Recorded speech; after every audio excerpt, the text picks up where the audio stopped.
So basically what we did was we pulled the old door panel off, and it's pretty rough shape, so we got this new cardboard. On the bottom is a steel lip that goes, that the door panel sits in, and then it goes in a U, and it sits in a hanger in the door. So that gives us our height. From there, I self-tapped the door panel in place, and I can take a look and see exactly where a good spot to self-tap it is. There's a hanger right here in the middle. The front door has two of them, and then there's springs that go against this, hold the center here, and then the piece of trim holds the top nice and solid, because door panel kind of does a little bit of a wave. So it had this little steel trim around the outside that had all nails in there, and they're a pain because you gotta line them up 100% with the holes in behind.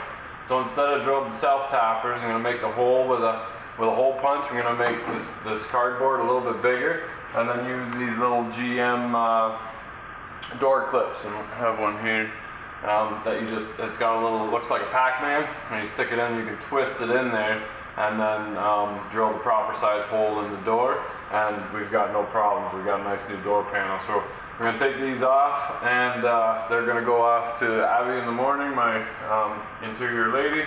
And she's got the material, the two-tone tan, and we're going to put the chrome strips and that back on again. It's going to look really, really good. So then we can get at the doors. The doors are actually in pretty good shape. This is the worst one. On the bottom here, I got to do some work, and just this little bit on the front lip here. That curve is going to be hard to do, but I'll see what I can come up with. And then we're going to get going on the floor. We're going to pull the body off. Studebaker's almost done. And then I can get going on the floor here, and then we get the sandblaster in to take care of all the paint around the doors and that. So yeah, here we go. You can't see? No, I can't see anything. You can't see anything? No. Why not? It's really dirty.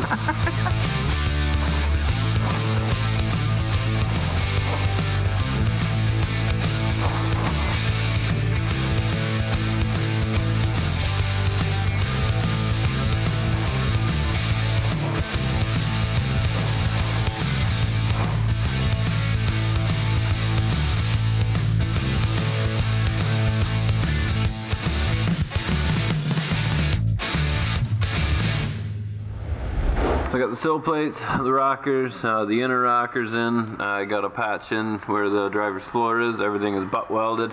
There's a frame rail that runs right under here, so it's handy to weld this plate to the frame rail, and then the old floor to the frame rail. There's also a frame rail that runs here for the seat, so able to weld that seam there. It was cut back here. The actual sill plate stops right here, and the floor does kind of it does climb a little bit, so it's awkward welding because you got to put that bend in there, but that steel isn't part of the sill plate, so you probably will see this seam, but you won't see this seam because it's right on top of the frame rail. So this is welded to the frame rail, and so is this to the other half of the frame rail, which works pretty slick.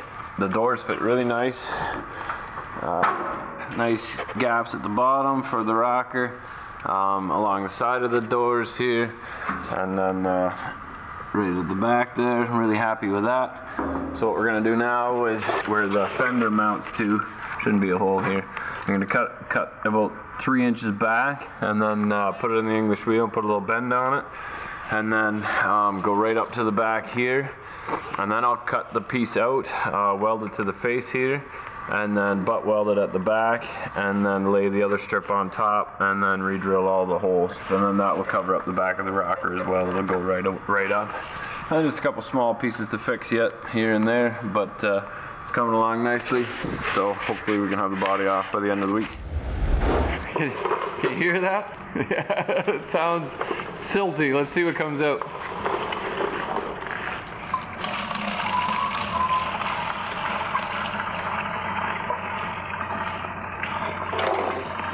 That didn't sound good.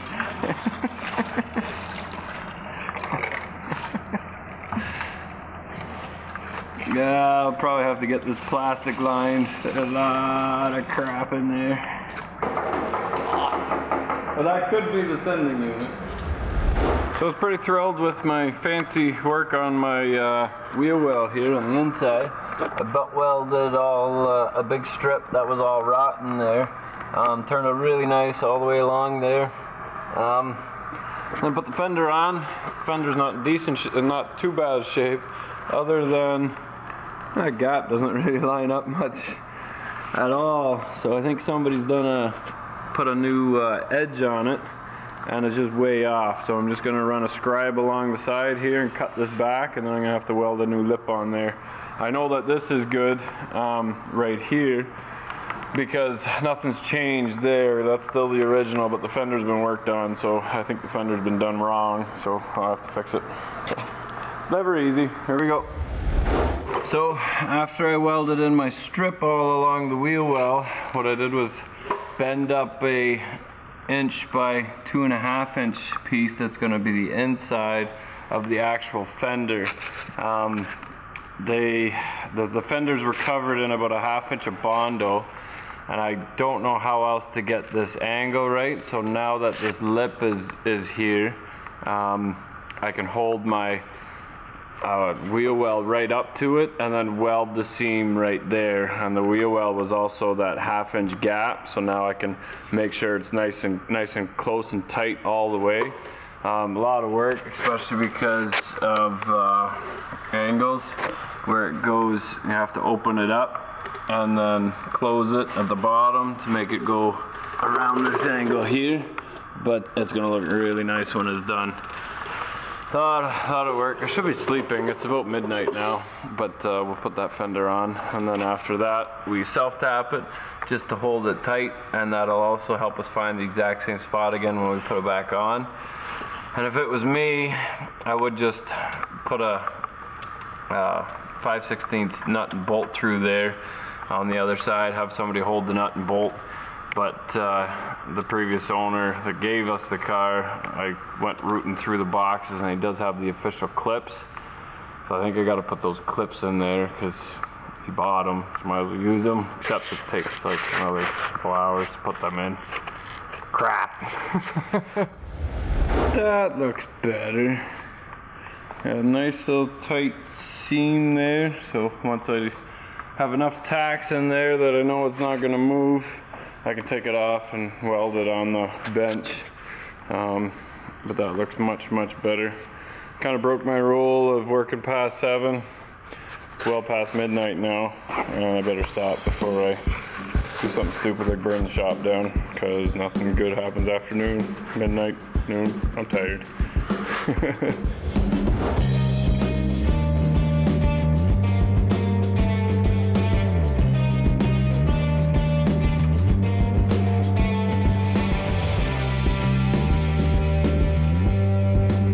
Made some new pieces for the door jambs here. They were a little soft. This little piece in here nicely where it meets the rocker. Nice and solid again now, finally. The door posts as well. They were soft on the bottom here. Hard to grind in the corners there. But this is back when cars were cars. They actually have a big post in the middle, and then cladding around it. So cut the bottom off anyway, and so we can get in there and weld the sill plate nicely to the door post, and we can take a 80 km/h hit on the side there again. Then same, this is what it looks like before.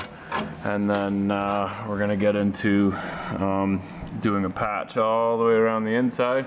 And we butt weld everything, that way everything fits really nice, stays nice. Don't have to worry about fitting and stuff like that. You can see where I welded my inner rockers just in some spots underneath, and those are plug welded as well to keep the factory look, I guess, even though nobody really cares. But take pride in your work, and I'm gonna be very happy with this when it's done. So here we go. Hey, you're still watching, great. Don't forget to like and subscribe. You never know what you're gonna get. If it's got a throttle, we work on it. Help support the channel by picking up a tape boss off tapeboss.com. And remember, if you're not filthy, you're not rich.